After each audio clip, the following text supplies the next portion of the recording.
Hello everyone. ఈరోజైతే నవరాత్రులు కదండి, థర్డ్ డే కదా. నేనైతే మా ఇంట్లో ఇంకా బొజ్జి కనిపైన పెట్టి ఉంచానండి.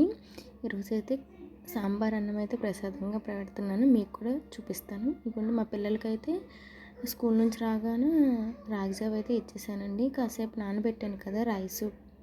ఈ పప్పులు 3 రకాల పప్పులు అండి: పెసరపప్పు, మినపపప్పు, నెక్స్ట్ కందిపప్పు అండి. ఈ 3 పప్పులు కూడా కుక్కర్లో పెట్టేసి 2 విజిల్లు వచ్చి రానివ్వాలండి. ఇవ్వండి వెజిటేబుల్స్, మన ఇంట్లో వెజిటేబుల్స్ ఏవి ఉంటే అవన్నీ వేసేసుకోండి. ఇవి కూడా ఒక ఉడుకు వచ్చేస్తే తొందరగా అయిపోద్దండి.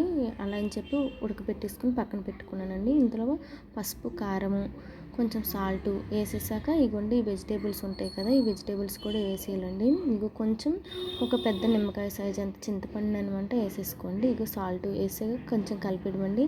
మెయిన్ దీంట్లో తాలింపేనండి, చాలా ఇంపార్టెంట్ అండి. చాలా టేస్ట్గా రావడానికంటే కొంచెం నెయ్యి వేసుకొని తాలింపు పెట్టుకోవడం అండి.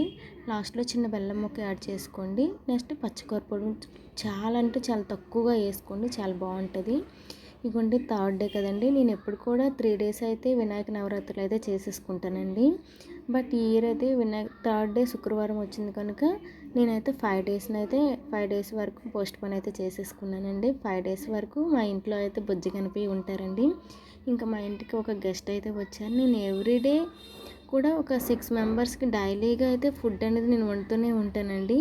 అదే అదర్ వాళ్ళు ఎవరు కాదు, ఇంట్లో ఉన్న వాళ్ళని.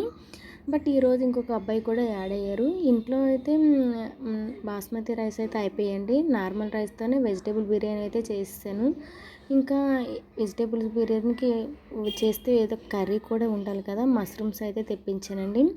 బట్ డీమార్ట్కి వెళ్ళలేదు, అదే మార్కెట్ నుంచి అయితే మష్రూమ్స్ అయితే తీసుకొచ్చాను. మష్రూమ్ టమాటా కర్రీ అయితే చేసేస్తున్నానండి. ఇగోండి ఇంకా ఏం చెప్పాలో తెలియట్లేదు, ఇంకా కర్రీ అయితే చేసేస్తున్నాను. డైలీగా ఇంకా పనేనండి నాకు, బాబు చచ్చిపోతున్నాను చేయడానికి. ఒక 2-3 అయితే ఓకే, కానీ ఇంకా నాకు అలవాటు అయిపోయిందిలేండి, ఇంకేం చెప్పలేను. ఇంకా ఇవ్వండి వెజిటేబుల్ బిర్యానీకి అయితే మేము ఎక్కువగా అయితే మాత్రం ఇదే యూజ్ చేస్తామండి. ఎక్కువగా వెజిటేబుల్ బిర్యానీ చేస్తే మష్రూమ్ టమాటా కర్రీ అనండి. నేను మ్యాక్సిమం చాలా వరకు అలా చేస్తాను, ఎందుకంటే నాన్ వెజ్ తినని రోజులు ఉంటుంది కదా.